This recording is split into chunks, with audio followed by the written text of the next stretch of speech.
right, hello, my name is Taylor Sherman. I am a 7th grade science teacher, and this is my action research video. All right, so a little bit about me. I live in Murrieta, California. I teach in Menifee. I teach at Harvest Hill STEAM Academy, and this is my 2nd year of teaching. Last year I was an intern, so I've been teaching and going to school basically all of my teaching career. I love being outdoors, running and hiking with my dog. I just love being a teacher, really. I do prioritize that. I'm very dedicated and I always want to know more about teaching. And that being said, I've really been I really enjoyed doing this research. So I've been able to implement a lot of these stuff into my own classroom, which is increasing student talking time in the science classroom for English language learners.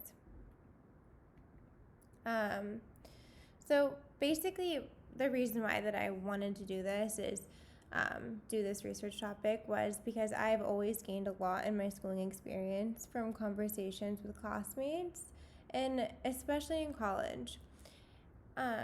When I was younger, I feel like, I don't know, I never really experienced how beneficial collaboration can be, and truly how much you do get from that social interaction.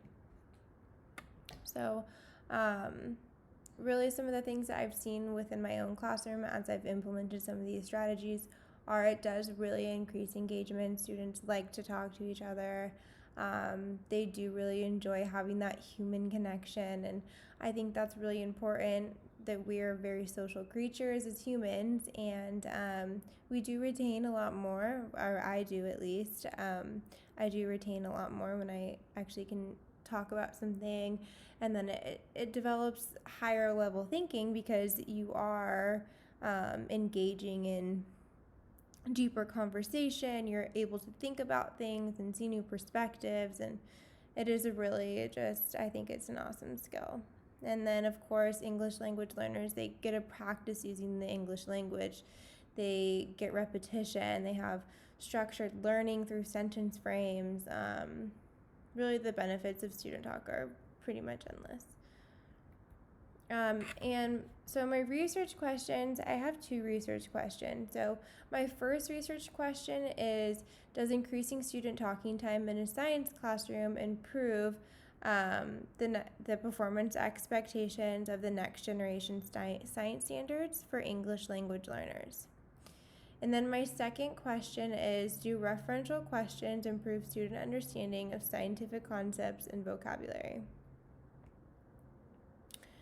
I will be collecting both qualitative and quantitative data, but we'll start with qualitative. So first, I will be asking students for feedback, which I think is awesome. I mean, students can be brutally honest, and sometimes that's not the best thing to hear, but within surveys, you really do get unbiased feedback.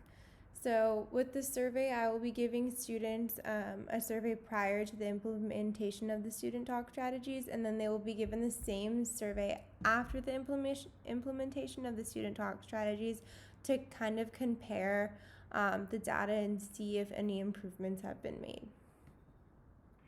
And then the quantitative data, this is going to be from assessment data. So I will be looking at the performance expectations. I will be assessing student learning using a rubric to ensure that the grading is done fairly, and it will be compared to the control. The control teacher will be using the same rubric. We will be implementing the same curriculum. The only thing that will differ between their hopefully their instruction and mine will be the student talk strategies that I will be implementing daily, or the action researcher will be implementing daily. Yeah. So the next one will be question 1 is addressed through the quantitative assessment data. So that does have to do with the performance expectations, and like I said, they will be assessed using a rubric. The two teachers will be following the same curriculum. All the students will be participating in the same activities. The only thing that will differ is that the teacher that is implementing the student talk strategies daily will be doing that in addition to the regular curriculum. And of course, there will be differences in teacher just personalities and kind of the way that they structure their classroom. But for the most part, curriculum-wise, everything will be the same. And then for question two will be addressed through a combination of survey data and the quantitative assessment data as well. So question two will be looking at student feedback and seeing, do the students feel that they've improved on their vocabulary? Do the students feel more comfortable collaborating with peers? Do they enjoy the sentence frames? Is there a better way that I can implement, or that we can implement student talk strategies? What is their feedback on that aspect of things? Okay, and then so these are some of the survey questions. So students will be rating these questions on a 1 through 5, so 1 being the lowest and 5 being the highest. So talking in class helps me understand content. I enjoy talking in class. I enjoy getting to share my opinion and thoughts with my peers. Talking in class helps me understand vocabulary. I would prefer the teacher do all the talking. I would prefer to not talk in class. Sentence frames help me during class discussions. Talking in class helps me assess my own learning. Talking in class helps me understand the English language. So the hope is for this research is to see that the students maybe feel more confident on average. Their scores are higher with these questions. So that is kind of the goal, that they become more comfortable talking and that it is helping them understand content as well as the English language. All right, so as for data analysis, the control will be assessed against the teacher that implemented the following daily student talk strategies. So the teacher that is implementing the strategies will be using referential questions daily, sentence frames, and the students will be participating in think, pair, share. So these 3 strategies, they can all be incorporated together, and the teacher will be implementing these strategies at the beginning of the lesson to kind of at the beginning of the lesson at least once a day. So before they get introduced into the real content, this will be like their introduction or their review from the day before. So the resources, so some of the resources that I've found, the NU library was awesome. It was super helpful for me. I really did enjoy the convenience of it, honestly, because it was really helpful for my literature review.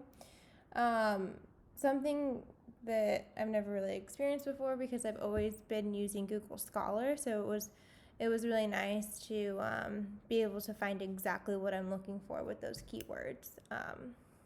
And then my critical friend Michelle has been awesome. She's been so helpful to me. She's really been like my shoulder to lean on. I always ask her if I have any questions about assignments, and she's always I'm trying to be there for her, but I feel like she's probably more there for me. But she's been really great throughout this whole process, and we're both teaching full time right now, so we really can just bond on,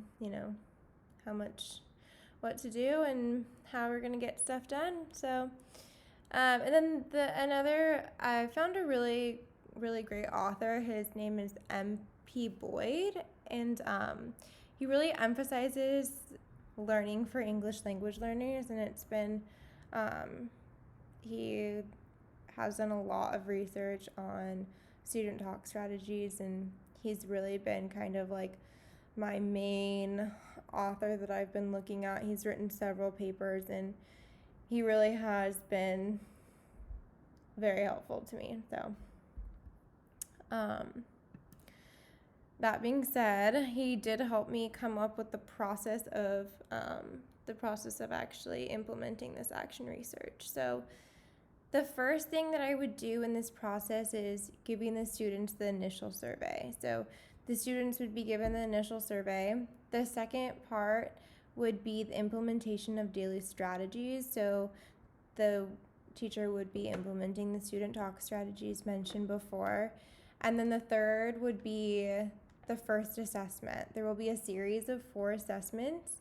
The first assessment will hopefully be will be the same. So all assessments will be the same as in both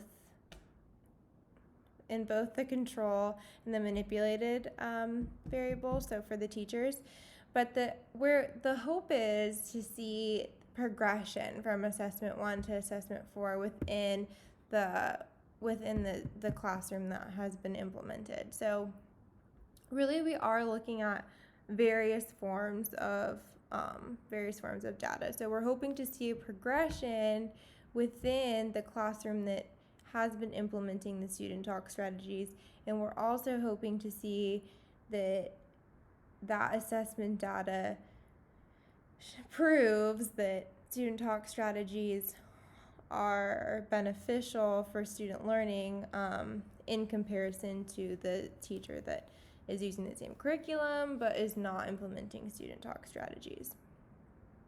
And then finally, there is the survey. So we have the overall analysis of the survey data, so the survey and the quantitative data. So the survey data will be looked at from previous, before the student talk strategies and post student talk strategies at the end of the 4th assessment. So hopefully the students do also feel that those strategies are making them more comfortable and helping them collaborate with their peers. So if I could travel back in time, I would not wait last minute to do the literature review. I think that's probably my biggest advice to myself before this. That took a very large amount of time. So I didn't really clear up my schedule well enough for that one. I'm usually pretty good at planning. That was probably the only thing that I've ever turned in late in my whole life. But you know what? It's okay. It got done, and I feel like I did learn a lot. So, and learned some stuff about time management also. So, yeah, that's probably my main thing. Also, using the NU library has been really great. I didn't start using it, so if I would have started using the NU library from the beginning instead of trying to use Google Scholar, I feel like I would have had an easier time. And then I'm really happy that finally I can focus on my classroom because I do love teaching and I love my students, and I really want to devote 100% of myself to them, and so that will be an exciting thing to do after this class. But also I really do think that in any way that I can, I want to keep growing, I want to keep learning. I think education is the most important thing, which is really why I decided to do this job in the first place. I mean, I love learning, and I always want to continue to learn and to grow and become the best version of myself that I possibly can be. I have done counseling classes in the past. I started a counseling program before this program, so maybe that's in the future. I don't know. I do love yoga as well, which is why I put some yoga stuff on here. So that betters me, which helps me better my students. So it all goes back to them, but truly, I do just want to devote as much time as I can to my students. All right, well, that's been my presentation. Bye-bye.